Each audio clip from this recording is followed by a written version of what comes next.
1 Corinthiens chapitre 1, à partir du verset 1. On va lire tout le chapitre. 1 Corinthiens chapitre 1, verset 1. Salutations et louanges de la part de Paul, appelé à être un apôtre de Jésus-Christ par la volonté de Dieu, et du frère Sostène, à l'église de Dieu qui est à Corinthe, à ceux qui ont été conduits à la sainteté par Jésus-Christ, appelés à être saints, et à tous ceux qui partout font appel au nom de notre Seigneur Jésus-Christ, leur Seigneur et le nôtre. Que la grâce et la paix vous soient données de la part de Dieu notre Père et du Seigneur Jésus-Christ. Je dis constamment à mon Dieu toute ma reconnaissance à votre sujet pour la grâce de Dieu qui vous a été accordée en Jésus-Christ. En effet, en lui vous avez été comblés de toutes les richesses, en particulier en ce qui concerne la parole et la connaissance, dans la mesure où le témoignage de Christ a été solidement établi parmi vous.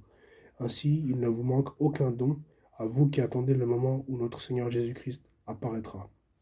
C'est lui aussi qui vous affermira jusqu'à la fin, pour que vous soyez irréprochables le jour de notre Seigneur Jésus-Christ. Dieu est fidèle, lui qui vous a appelé à vivre en communion avec son Fils Jésus-Christ notre Seigneur.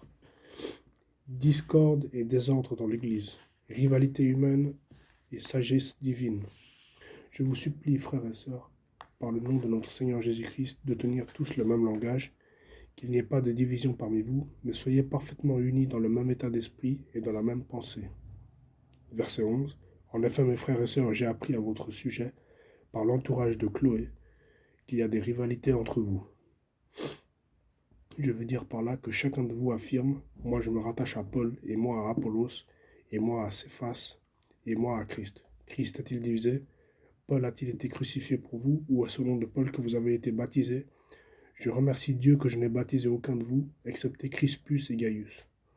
Ainsi, personne ne peut dire que j'ai baptisé en mon nom. J'ai encore baptisé la famille de Stéphanas. Pour le reste que je sache, je n'ai baptisé personne d'autre. De fait, ce n'est pas pour baptiser que Christ m'a envoyé, c'est pour annoncer l'Évangile, et cela sans recourir à la sagesse du langage, afin que la croix de Christ ne soit pas vidée de sa force. En effet, le message de la croix est une folie pour ceux qui périssent, mais pour nous qui sommes sauvés, il est la puissance de Dieu. Du reste, il est écrit, « Je ferai disparaître la sagesse des sages, et j'anéantirai l'intelligence des intelligents. » Où est le sage? Où est le spécialiste de la loi? Où est le discoureur de l'art actuel? Dieu n'a-t-il pas convaincu de folie de la sagesse de ce monde? Puisqu'à travers cette sagesse, le monde n'a pas connu Dieu en voyant sa sagesse, il a plu à Dieu de sauver les croyants à travers la folie de la prédication. Verset 22. Les Juifs demandent un signe miraculeux, et les Grecs recherchent la sagesse. Or nous prêchons un Messie crucifié, scandale pour les Juifs et folie pour les non-Juifs, mais puissance de Dieu et sagesse de Dieu pour ceux qui sont appelés, qu'ils soient Juifs ou non.